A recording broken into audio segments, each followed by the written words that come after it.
Mali sme aj takú polemiku, či odpustiť ročne pár 100 eur občianskemu združeniu, ktoré prináša do mesta kvalitnú kultúru. Niektorí to vidia takto. Vášho návrhu prvé 4 podujatia, ktoré sú spoplatnené, tak tie by mali kvázi zadarmo a po tých 5. a ďalšie už by bolo spoplatnené tak ako doteraz. Však? Dobre, ďakujem pekne. Nie je nikto ďalší prihlásený do rozpravy, keď môže, ja sa k tomuto vyjadrím. Keď pred asi rokom to bolo schválené, alebo bol tu tento návrh občianskeho združenia a ja ako, tak sa všetci, možno robím, ako všetci kolegovia poslanci sme to podporili, tento návrh, s tým, že keď toto občianske združenie tam robí aktivity pre mladých a pre novozámčanov, ktoré sú není spoplatnené a sú kvázi zadarmo pre obyvateľov Nových Zámkov, tak sme odsúhlasili, že tam nebudú musieť platiť nájomné a ten dôvod, prečo sme tam ten článok s tým, že keď bude spoplatnené podujatie, tak aby za tú dobu, kedy je toto podujatie, aby platili normálne trhové nájomné, tak si myslím, že toto bol veľmi jednak logický, ale aj ústretový krok, že sme to dali zadarmo počas toho, keď to nie je spoplatnené, ale jednoducho, veď mesto má x desiatky, stovky, máme nebytové priestory rôzne, ktoré mesto prenajíma a berie za ne komerčné nájomné za to, že tam niekto vykonáva podnikateľskú činnosť a na tom zarába. To znamená, že preto sme tam dali túto podmienku, že keď budú brať vstupné, ktoré my nevieme ovplyvniť, tak je to podľa mňa úplne normálne, že za to platia nájomné. A preto ja som to povedal aj dopredu, že ja túto žiadosť vážim si a preto som aj podporil OZ Bašty kultúry, aby mali ten priestor za tých podmienok, aké majú, ale ja neviem podporiť to, že jednoducho oni tam budú vyberať vstupné, vykonávať podnikateľskú aktivitu a budú mať zadarmo priestor. Potom čo povieme všetkým ostatným, čo majú desiatky nebytových priestorov najmä od nášho mesta. Mne sa to nezdá spravodlivé. Tak áno, ono je to väčšinou tak, že tí, čo sú zahojení, a to ešte z mestskej kasy a mestského podniku, nechápu, že pre niekoho je aj 80 eur štvrťročne peniaz.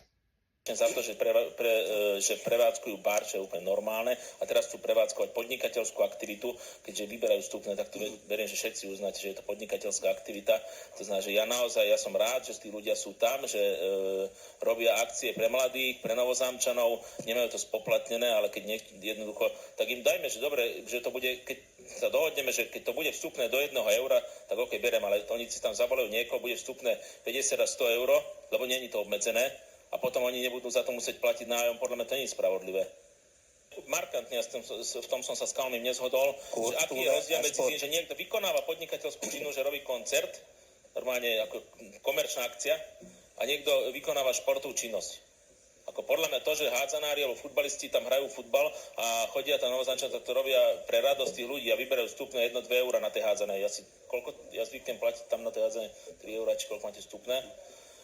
Ale to nemá, ja s Kalmým nesúhlasím v tejto veci. Sme si to povedali už aj predčerom. Pre mňa to, že niekto vykonáva športovú činnosť a že niekto robí komerčnú koncert, tak to nie je rovnaké. No ja by som to možno dal do tej roviny, že je to... Prepáčte, porušil som rokovací poriadok, najprv mal aj Zeva Polerecka, až potom Marian Balog, lebo on išiel faktickou konečnou, takže... Ctení kolegovia, vážený pán viceprimátor, dopriala by som vám podnikať v kultúre, ako to je fakt, akože veľké terno, podnikať v kultúre. A neviem, či to tu ten pán Podholecký nedostatočne vysvetlil, ale povedal, že sa jedná o 80 a 161 eur na jednu akciu. Keď ich máme obmedziť na 4 ročne, lebo on ich možno viac ani neurobí, tak si to vynásobte krát 4. Vážení kolegovia, a pre niekoho sú to peniaze. Na rozdiel od niektorých tu je to veľký peniaz. Takže ja neviem, ako vieme sa zaseknúť na takých úžasných večer, že normálne akože žasnem, že toto nepodporím. Som síce za a páči sa mi to a super, ale tak toto nepodporím, lebo 160 eur za štvrť rok, to zrujnuje mesto normálne. Ako oni, keď do tohoto zmluvného vzťahu začínali s tým. Veľmi pekne teraz ten pán povedal, že sme si to odskúšali, máme s tým náklady, lebo musíme zabezpečiť techniku, všetko sme si zakúpili. Neviem, či ste tam boli, ja som tam niekoľkokrát bola presne v rámci týchto akcií, diskusných fór, rôznych iných vecí, kedy oni tam naozaj dávajú priestor. Akože ani v tom bare sa neutrhnú, ako nehrajme sa na to, že teraz tu gastro a podobné prevádzky zarábajú miliardy a chodia vidlami prevracať tisíce na povalu, pretože keby tak bolo, tak nežiadajú, aby sme im tu odpustili z tých 160 eur, akože už fakt ma nejedujte, lebo viem sa ako naštvať. Takže ako fakt ako smerom ku kolegom vôbec vyslať takýto message, že no to teda nie, lebo to je nehore, potom dajme všetkým. Ako je to úplne, že scestné. Sorry. Dík. Dobre, pred 6 rokmi som povedal, Eva, že nebudem na teba nikdy už reagovať na mestskom zastupiteľstve, lebo tak si ublížila mojej rodine vtedy, že...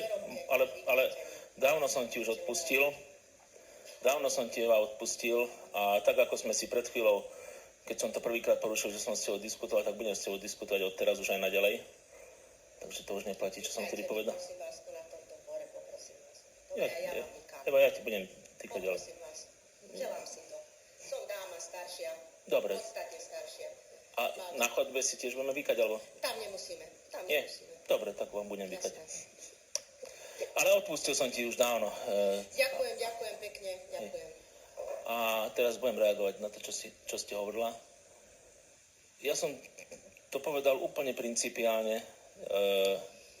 Viackrát som povedal, že si vážim tak ako aj všetky ostatné organizácie, čo v meste robia kultúru. A poviem aj to, čo som povedal Kalmému, keď sme sa pondelok o tom bavili. Radšej by som to spravil tak, že ja naozaj mám za to, že by mali mať ten komerčný prenájom v čase, keď vyberajú vstupné, ale potom im dajme dotáciu.